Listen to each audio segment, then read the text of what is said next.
Albatta, xususiy maktabga berishni 5 ta asosiy sababini aytaman. Birinchi navbatda, agar ota-ona xususiy maktabga beradigan bo'lsa farzandini soat 8 dan 5 gacha farzandi tarbiyaviy holatda mana shu hududda tarbiyali o'quvchilar bilan va qolaversa ilmga intilayotgan o'quvchilar bilan harakatlanadi. Va ota-ona bemalol o'zini o'sha 8 dan 5 gacha xotirjam ishini bajaradi. Undan keyin esa ikkinchi o'rinda mana shu vaqt oralig'ida sportlar bilan shug'ullanadi 8 dan 5 gacha oralig'ida.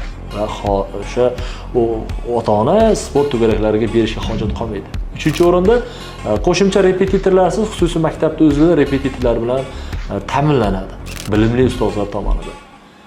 Repetitorga bordi, yo'l kira yoki qanaqadir bir tashvishli bir joylarga yubormaydi o'quvchilarini, ya'ni farzandlarini.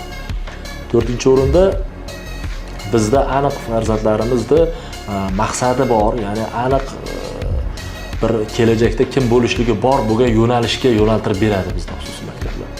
Aniq mana shu yo'nalishda demak, yetishsam mana shunday bir holatda inson bo'laman ekan degan holat ko'ra oladi. O'zini 5 yildan keyin, 10 yildan keyin, 20 yildan keyin kelajagini ko'ra olish oynasini yaratib beradi.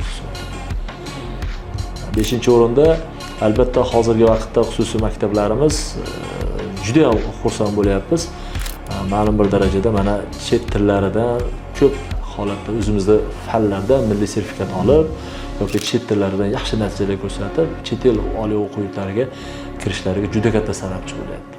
Ya'ni tilni alohida urg'u berib, misol uchun rus tili, ingliz tili, arab tili va koreys tili bir qancha tillarda chuqur holatda o'zlashtirishiga sababchi